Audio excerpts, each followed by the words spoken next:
right, Mal, it's Thursday, and here on Texas Football Today, every Thursday during the offseason, we like to celebrate Math Tuesday.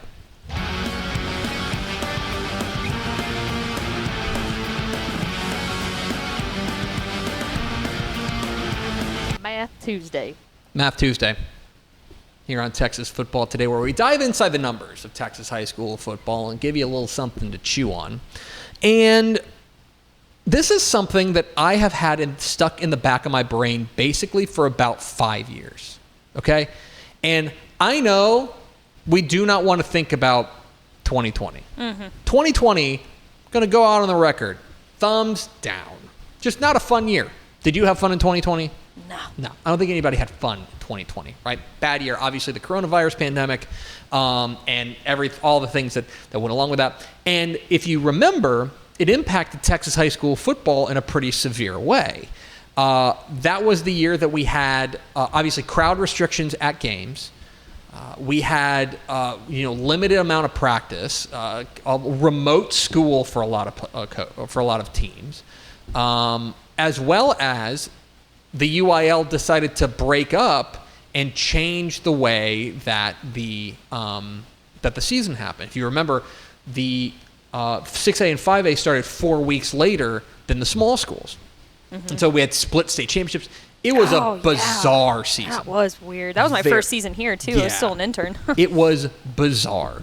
And I remember thinking during that 2020 season, I remember having this thought, and perhaps there may even be tape of it because God knows we were doing shows. I remember thinking that it feels like 2020 is going to give us some weird results because everything has gone so crazy. Forget the fact of like changes in practice, changes in schedule. There's just a change in routine. And furthermore, there are, let's be honest, during 2020, there were bigger fish to fry. There were things that were on our mind that perhaps were a little bigger than Texas high school football. We love Texas high school football, but when there's a global pandemic going on, maybe your mind's not focused on it all the time. Do you know what I mean?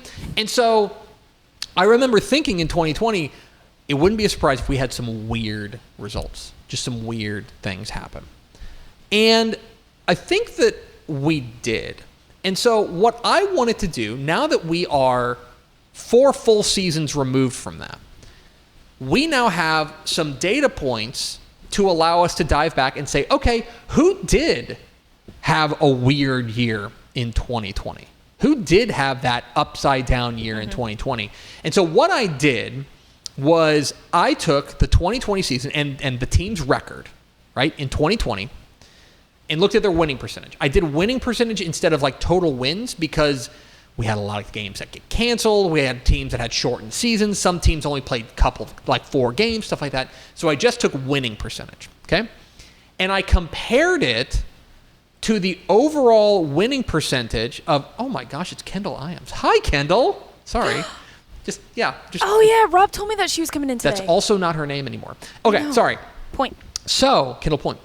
All that's to say, I took the 2020 winning percentage and I compared it to not just the last 4 seasons, 2021, 2022, 2023, and 2024, but also the year before in 2019. So we have 5 years of data and say, okay, whatever you were in those 5 seasons is probably a better snapshot than what you are in 2020. And so what I wanted to do was compare what teams did in that environment versus what they did in 2020. Now, we're going to go through 3 different examples because the first graphic I put together are teams that appear to be entirely unaffected. Teams that basically didn't have anything change from the 5 years surrounding 2020 and 2020. Brady, for example. Brady over those 5 seasons has about a 455 winning percentage, and they went 5-6. Center, same thing. They are normally about a 6-5 team on average. They went 6-5. Little Cypress, Mauriceville. Midlothian Heritage had a very normal year by Midlothian Heritage standards, which is about 9-3, 750 winning percentage. They did that. Same with Olton, 6-5, and then Trenton, That all those teams had exactly the same winning percentage in 2020 that they did in the year surrounding 2020. So I think it's fair to say that overall they were mostly unaffected by what happened in 2020. But now I want to take a look at the teams that were affected, the teams that really did get hit hard. And I want to start with the teams that 2020 is a negative outlier, which is the teams that what they did in 2020, if you look at over the scope of the last 6 years, really stands out as way different. And at the top, New Braunfels Canyon. So in the past 4 years, plus the year before 2020, 2019, their winning percentage is about 596, about 600, okay? They went 0-10 in 2020, okay? 0-10. That is a way outlier for them. Mm-hmm. Groover, a team that just had a great year. Take a look at what Groover does typically. They usually win a little more than 3/4 of their games. Well, they went 2-9 in 2020. Iredell went 1-9 when they normally are a team that wins about 67% of their games. Bowie Goldberg, same thing. They went 0-10. Leander Rouse had a terrible year in 2020 when they are normally a team that wins about 65% of their games. Bay City went winless. Goliad, a team that wins 61% of their games over 5 seasons, went 1-9. And Liberty Idlo, they're a 500 team. They went winless in 2020. And so these are teams that I think you can look at and say, okay, based on what we know about these programs and what they typically are, 2020 was a terrible year for them. And they were obviously impacted in a relatively negative way. I think we can draw that out and make that conclusion that these were teams that really got hurt by all the changes and all the differences in 2020, okay? But now I want to look at the other side, okay? And the teams that 2020 actually really worked out for them, and they were able to handle that and turn it into one of their best years. And the one like screaming at you example is Valley View, okay? Valley View, for the most part, in 2019 and in the past 4 seasons, is kind of an also-ran Texas high school football program. They won a 180 winning percentage, okay? Which means that generally they're going about like 2-8, you know what I mean, in a year, on average. Well, they made the state semifinals in 2020. Okay? They went 12-3 and had pretty clearly their best season of the last 6 in 2020. Carrollton Ranchview is similar. Carrollton Ranchview has a winning percentage of about 25%. They went 9-2 in 2020. Rio Grande City went 9-2, despite the fact that overall they're about a 271 winning percentage. Lubbock Coronado had a terrific year, run to the regional semifinals at 12-1. This despite the fact that the other seasons that we're comparing them to, they're under 500. They're about a 400 winning percentage. Buffalo went to a regional final at 12-2.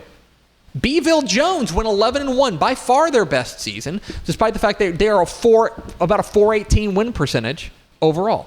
Lamar Consolidated had a terrific year at 9-3, and Bruceville Eddy, another team that really kind of broke out in 2020. These are teams that took the changes in 2020 and really thrived in them. They really benefited. I don't want to say that it was a good thing, but certainly they were able to take what happened and the ecosystem in which the 2020 Texas high school football season operated and really benefit from it. That they were able to go out there and say, all right, Valley View, for example, we're going to go out there and have our best year, really, let me look this up, maybe even in program history. And so this is a fascinating way to look at it. 12-1, this is a team that in Valley View, they went 10-2 in 2017, 12 wins. They hadn't won 12 games in a season since 1986. Sheesh. And then they chose 2020 to do it, the weirdest year of all. And, when you compare the fact that surrounding that 12-3 season, they have won a grand total of 12 games in the other 6 seasons. Think about that. That's nuts. So this was something that I wanted to dive into because 2020 obviously was a singular Texas high school football season. It was weird for all the reasons that we can go into at length. And for a lot of people, I think we've shoved it out of our minds, being like, that was weird, we got past it, let's move on.